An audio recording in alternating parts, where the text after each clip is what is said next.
আবু মুসলিমের মতে এখানে সালাত বলতে আল্লাহ ফরজ সালাত বুঝিয়েছেন।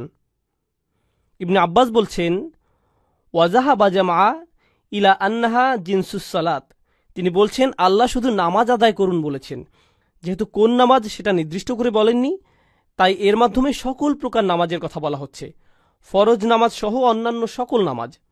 সালাত সম্পর্কে আরও অনেক মতামত পাওয়া যায়, যেমন ওয়াকিল আল মুরাদ বিহা সালাতুল ঈদ বিন নাহর, অর্থাৎ যেহেতু এই আয়াতের শেষে ওয়ানহার শব্দটি আছে, মানে কোরবানি করা, তাই অনেকের মতে এখানে নামাজ বলতে নির্দিষ্টভাবে ঈদের নামাজকে বোঝানো হয়েছে।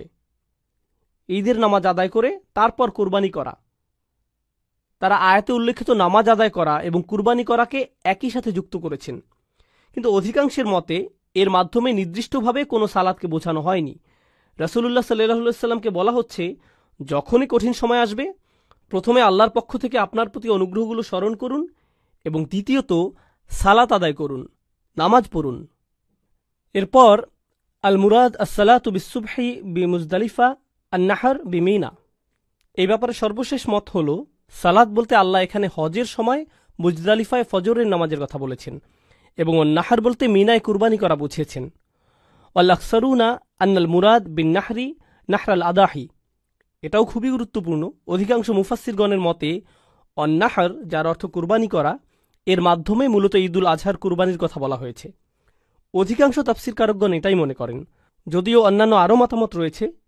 এগুলো সম্পর্কে বলার আগে আমরা জামাখশারির একটা চমৎকার মন্তব্য দেখব। তিনি বলেন, ওয়া ইন্না সুন্নাতাল কুরআনি যিকরুজ যাকাতি বাদা সালাত, অর্থাৎ কোরআনের সুন্নত হল সালাতের পরে জাকাতের কথা বলা। যেমন আল্লাহ বলছেন, ওয়াকিমুস সালাতা ওয়া আতুজ যাকাত, ওয়াকিমুস সালাতা ওয়া আতুজ যাকাত।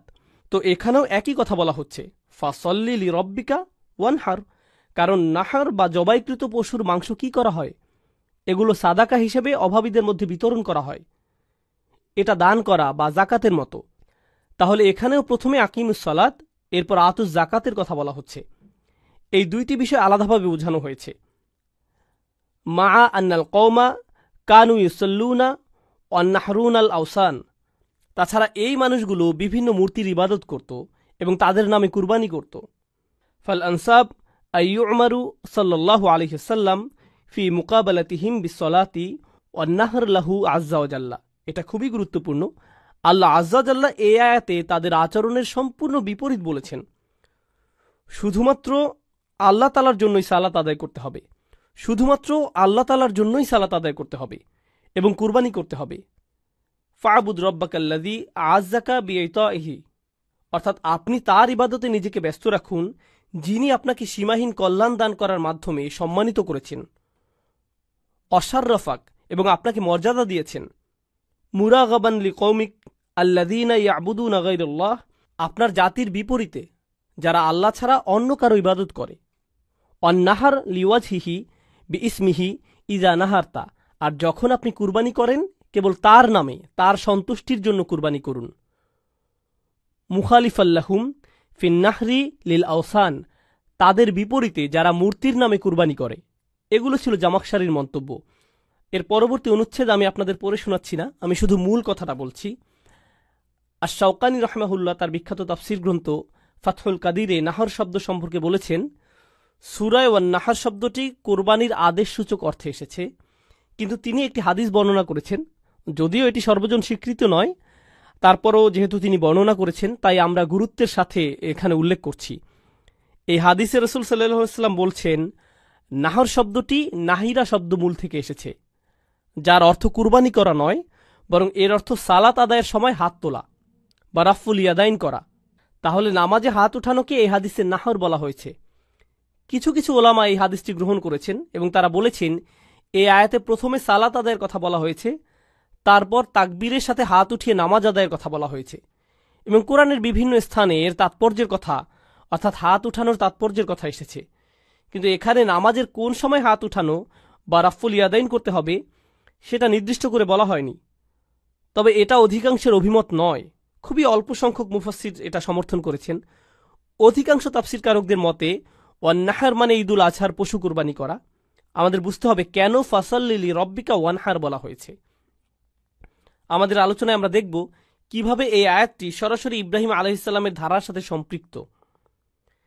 এই আয়াত সম্পর্কে ইবনে আব্বাস রাদিয়াল্লাহু আনহুম বলেন, আস-সলাতুল মাকতুবা ওয়াজ-যিবহু ওয়া মাল আদহা, অর্থাৎ এখানে সালাত মানে অবশ্যই ফরজ সালাত, আর কুরবানি করা মানে ঈদুল আজহার কুরবানি করা। বাইহাকি রহমাহুল্লাহ বলেন, যিবহু ইয়াউমান নাহর, একই অভিমত। বাইহাকি রহমাহুল্লাহর মতে ওয়ান নাহর মানে ঈদুল আজহার কুরবানি করা।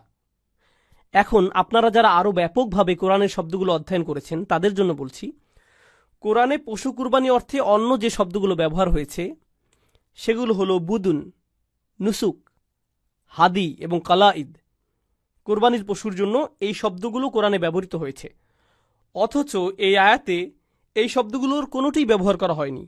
বুদুন হলো বেশ বড় সাইজের প্রাণী বা অনেক বড় প্রাণী, এবং এমন প্রাণী কুরবানি করার পর যার রক্ত এখনও শুকিয়ে যায়নি, এই ধরনের প্রাণীকে বুদুন বলা হয়। তারপর নুসুক হলো এমন কোরবানি যা শুধুমাত্র আল্লাহর সন্তুষ্টির জন্য, তার নৈকট্য লাভের জন্য করা হয়েছে।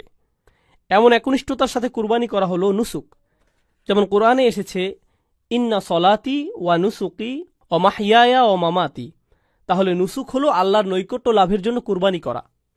এরপর হাদি, এটা এমন কোরবানি যে পশুর গোশত আল্লাহর ঘরে নিয়ে যাওয়া হয় বন্টনের জন্য, একে বলা হয় হাদি। তারপর কলাঈদ, এই শব্দটি বহুবচন, এর একবচন হল কলাদা। কলাদা মানে এমন প্রাণী যা কোরবানির জন্য নির্দিষ্ট করা হয়েছে। আপনি এটাকে কোরবানি করার জন্য নির্ধারণ করেছেন, কিন্তু এখনও কোরবানি করেননি। পশুটাকে চিহ্নিত করার জন্য তার গলায় একটা মালা জাতীয় কিছু লাগায়, যাতে বোঝা যায় এটি হচ্ছে হজে বা অন্য কোনো উপলক্ষে কোরবানির জন্য নির্ধারিত। তাহলে কোরবানির পশুর জন্য এই শব্দগুলো ব্যবহৃত হয়। আবার কোরবানি করা অর্থে কোরআনে 3টি শব্দ এসেছে, জাবাহা অথবা জিবহ অথবা জাবিহ।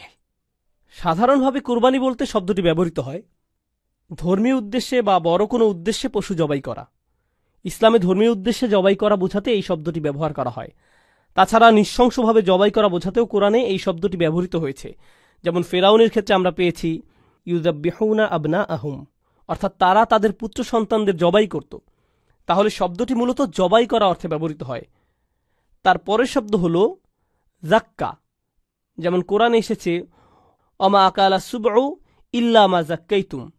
কোনো পশুকে দ্রুত জবাই করা বোঝাতে জাক্কা শব্দটি ব্যবহৃত হয়, তাড়াতাড়ি এবং কোনো কষ্ট না দিয়ে জবাই করা। সচরাচর যখন আপনি কোনো বনজঙ্গলে অন্য কোনো শিকারীর দ্বারা আঘাতপ্রাপ্ত কিন্তু জীবিত কোনো পশু পেয়ে থাকেন, তখন আপনি এটাকে খুব দ্রুত এবং কষ্ট না দিয়ে জবাই করেন।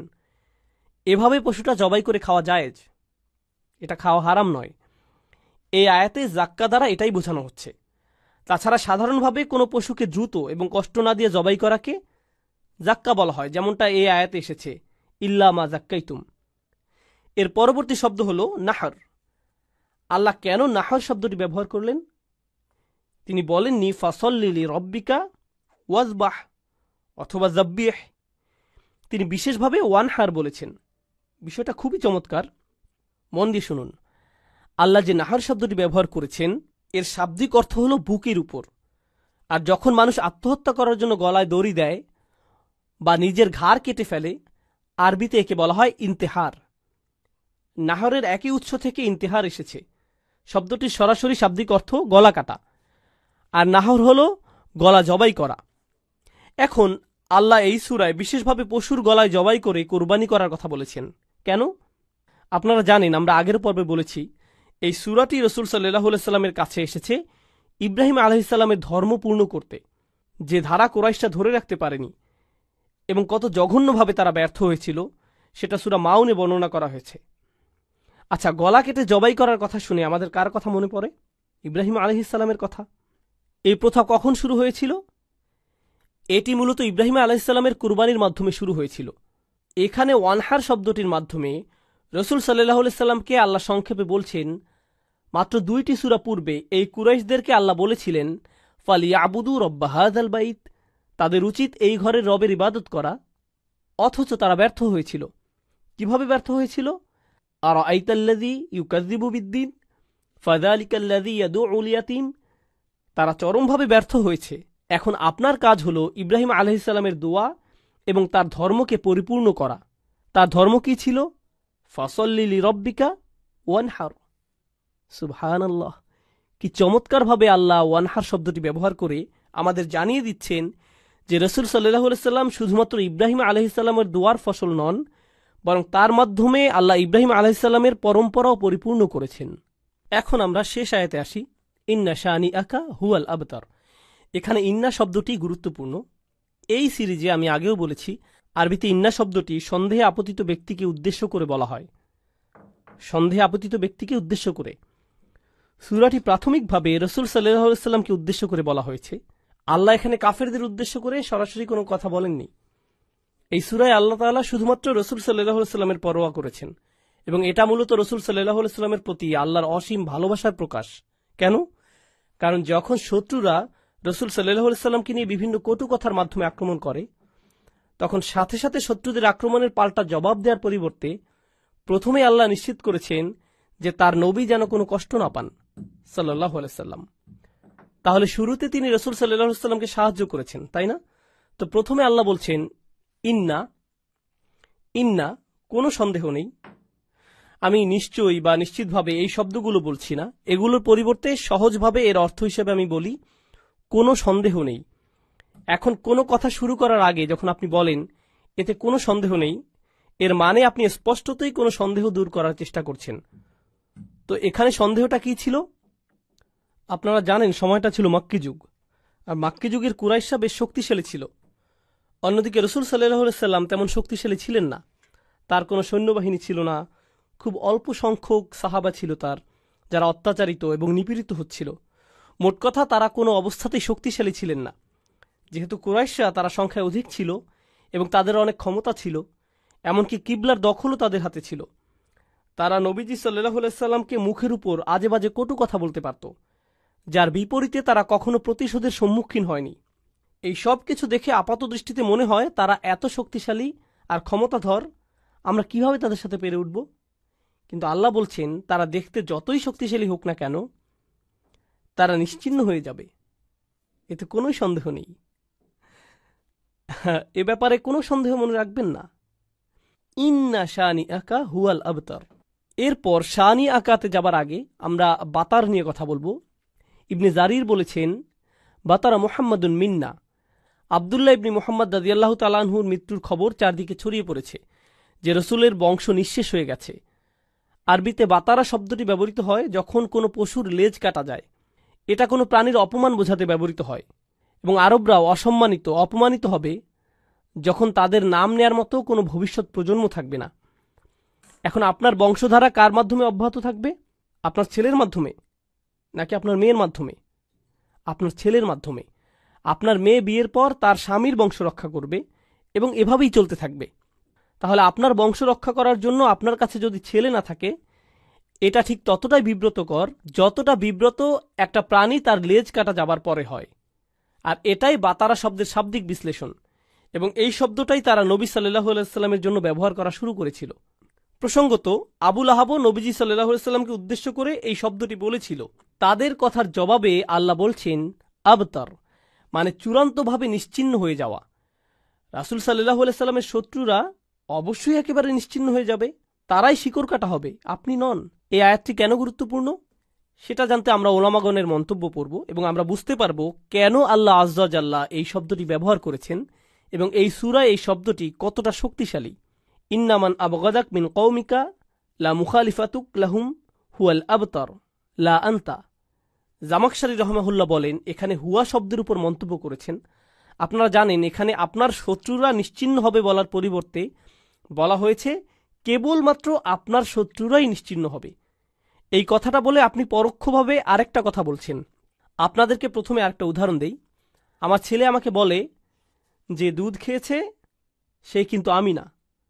এভাবে বলার মাধ্যমে মূলত অন্য কিছু বোঝাতে চাইছে, যে দুধ খেয়েছে সে কিন্তু আমি না, আমার ভাই খেয়েছে, অথবা বোন খেয়েছে, অথবা অন্য কেউ, তাই না? তাহলে এভাবে বাক্যটি অন্য একটি অর্থ বোঝায়। এখানে হুয়া বলার মাধ্যমে আল ইসবাত আলা গায়রিল ফাইল, এটা মূলত আরবি ভাষার একটা নিয়ম। আপনার শত্রুরাই কেবল নিশ্চিহ্ন হবে, এই কথার মাধ্যমে অপর কোন কথাটি আমরা বুঝতে পারি? তারাই নিশ্চিহ্ন হবে, আপনি নন। লা আনতা, আপনি নন। এখন আল্লাহ এই কথাটা সরাসরি বলেননি, তিনি এটা পরোক্ষভাবে বলেছেন। তিনি কেন সরাসরি বলেননি? মুফাসসিরগণ এটা ব্যাখ্যা করেছেন, ভাষা থেকেও পরোক্ষভাবে বোঝা যাচ্ছে। কিন্তু কেন আল্লাহ সরাসরি এটা উল্লেখ করলেন না? কারণ আল্লাহ তাদের সাথে তার রাসূলের নাম যুক্ত করতে চান না সাল্লাল্লাহু আলাইহি সাল্লাম। তিনি বিষয়টা তুলতেই চান না। নিঃসন্দেহে এটা নবী আলাইহিসসালাতু ওয়াসসালামের সুমহান মর্যাদার প্রকাশ করে। তাহলে আবতার কথাটি শুধুমাত্র তার শত্রুদের জন্য ব্যবহৃত হয়েছে। তাছাড়া পরোক্ষভাবে এটাও বলা হচ্ছে যে এর সাথে আপনার কোনো সম্পর্ক নেই। কথাটা সরাসরি উল্লেখ করা হয়নি যাতে রসুল সাল্লাল্লাহু আলাইহি সাল্লামের প্রতি করা আপত্তিকর মন্তব্যগুলো আবার সামনে না আসে। সুবহানাল্লাহ। লিআন্না কুল্লা মান ইউলাদ ইলা ইয়াউমিল কিয়ামাতি মিনাল মুমিনিন ফাহুম ওয়ালাদুক ওয়া আ'কাবুক। কারণ কিয়ামত পর্যন্ত যত ঈমানদার এই পৃথিবীতে জন্ম নেবে, যত শিশুকে জন্মের পর কানে আজান দেয়া হবে, এদের প্রত্যেকেই এদের বংশের অংশ। এদের প্রত্যেকেই আপনার বংশের অংশ। তারা আপনার উত্তরাধিকারী এবং এভাবে আপনার ধারা অব্যাহত থাকবে। আমাদের স্মরণকে অব্যাহত রাখার উপায় হলো সন্তান জন্ম দেওয়া। কিন্তু রাসূল সাল্লাল্লাহু আলাইহি সাল্লামকে তার বংশধারা অব্যাহত রাখার এক অনন্য পন্থা দেয়া হয়েছে, যা অন্য কাউকে দেয়া হয়নি।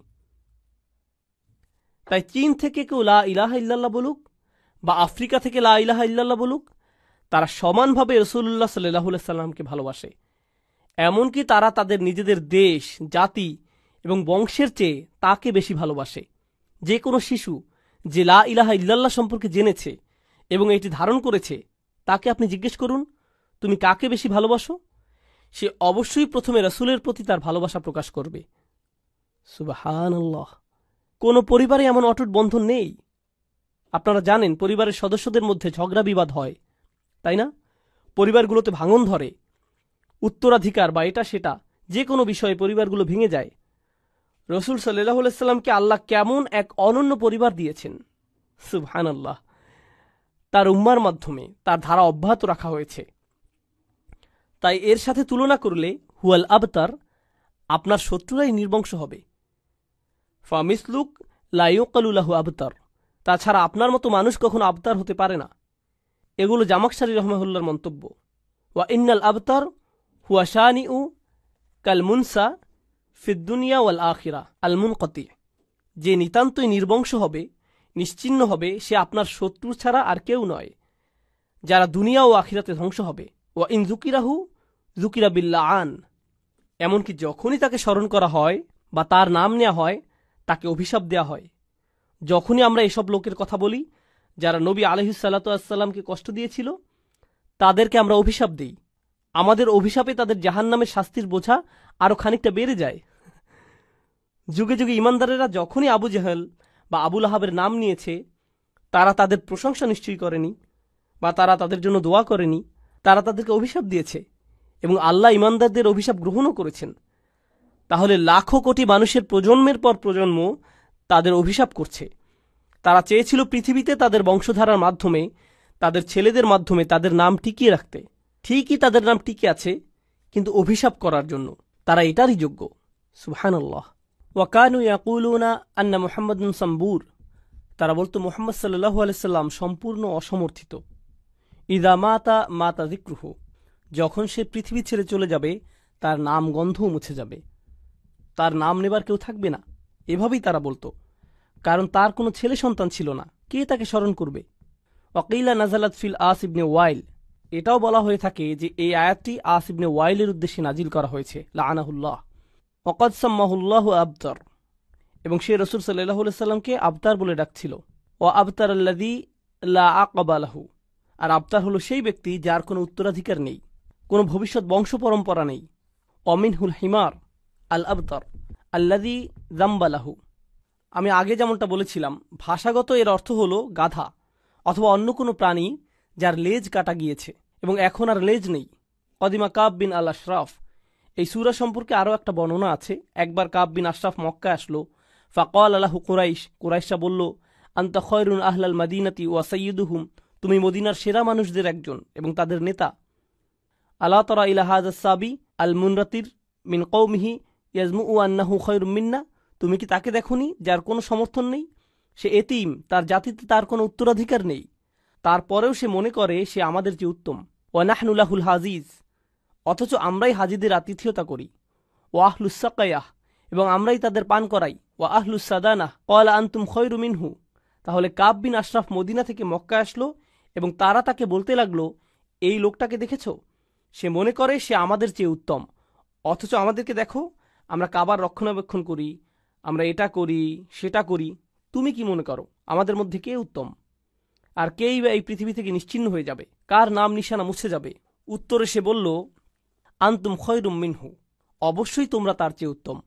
এবং যখন সে এই কথাটা বলল, ফানাজালা ইন্না শানি আকা হুয়াল আবতার, তার কথার প্রতি উত্তরে এই আয়াতটি নাজিল হয় যে আপনার শত্রুরাই কেবল নিশ্চিহ্ন হবে।